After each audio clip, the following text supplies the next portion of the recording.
పతి రాత్రి ఈ మూవీ ప్రస్తుతం జీ5లో మలయాళం లాంగ్వేజ్లో స్ట్రీమింగ్ అవుతుంది. తెలుగు డబ్బింగ్ అయితే అవైలబుల్గా లేదు, మరి ఫ్యూచర్లో రావచ్చేమో.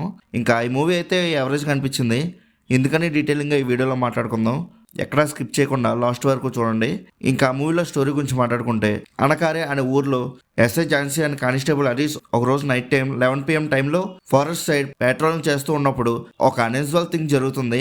అదేంటో చూద్దామనే లోపు సిఐ ఫోన్ చేసి ఒక కేసు వచ్చింది, వెంటనే అక్కడికి వెళ్ళండి అని చెప్తాడు. దీంతో ఈ విషయం తర్వాత వచ్చి చూద్దామని చెప్పి ఫస్ట్ ఆ కేసు ఏంటో చూద్దామని వెళ్తారు. ఎందుకు ఆ ఫారెస్ట్ సైడ్ లో ఏం జరిగింది, ఎస్ఐ అండ్ కానిస్టేబుల్ అలా వదిలేసి వెళ్ళిపోవడం వల్ల తర్వాత వీళ్ళు ఫేస్ చేసిన ప్రాబ్లమ్స్ ఏంటి అనేది మూవీ యొక్క మెయిన్ స్టోరీ. మూవీలో మెయిన్ కాన్సెప్ట్ అయితే చాలా బాగుంది, కానీ స్క్రీన్ ప్లే మాత్రం చాలా స్లోగా ఉంటుంది. మెయిన్ స్టోరీ స్టార్ట్ అవ్వడానికి 30 minutes వరకు టైం తీసుకున్నారు.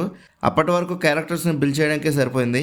వన్స్ స్టోరీలోకి వెళ్ళాక కూడా ఇంటర్వ్యూల వరకు స్టోరీలో పెద్ద డెవలప్మెంట్ ఏమి ఉండదు. దీనివల్ల ఫస్ట్ హాఫ్ కొద్దిగా బిలో యావరేజ్గా అనిపిస్తుంది. అయితే సెకండ్ హాఫ్ మాత్రం ఫస్ట్ హాఫ్ కన్నా బెటర్గా ఉంటుంది. ఎందుకనంటే స్టోరీలో కంటిన్యూస్గా డెవలప్మెంట్ ఉంటుంది మూవీ కంప్లీట్ అయ్యేంత వరకు. కానీ ప్రొసీడింగ్స్ అనేవి పెద్ద ఇంట్రెస్టింగ్ అనిపించవు.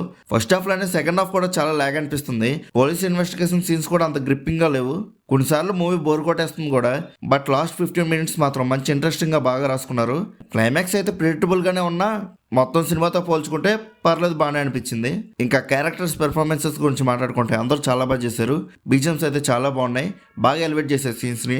ఇంకా ఓవరాల్గా మూవీ ఎలా ఉందని అడిగితే నాకైతే జస్ట్ యావరేజ్గా అనిపించింది. ఏదో అలా టైంపాస్ కోసం ఒకసారి ట్రై చేయొచ్చు. ఇంకా మీరు కూడా ఈ మూవీ చూస్తుంటే మీకు ఎలా అనిపించిందో కింద ఉన్న కామెంట్ సెక్షన్లో చెప్పండి. అలానే movie updates and movie reviews కోసం మన సినిమా ఛానల్ని సబ్స్క్రైబ్ చేసుకొని బెల్ ఐకాన్ కూడా ఆన్ చేసి పెట్టుకోండి. మా వీడియోస్ని మీరు మిస్ అవ్వకుండా చూడగలుగుతూ ఉంటారు. ఇంకా మళ్ళీ మనం నెక్స్ట్ వీడియోలో కలుసుకుందాం. బాయ్.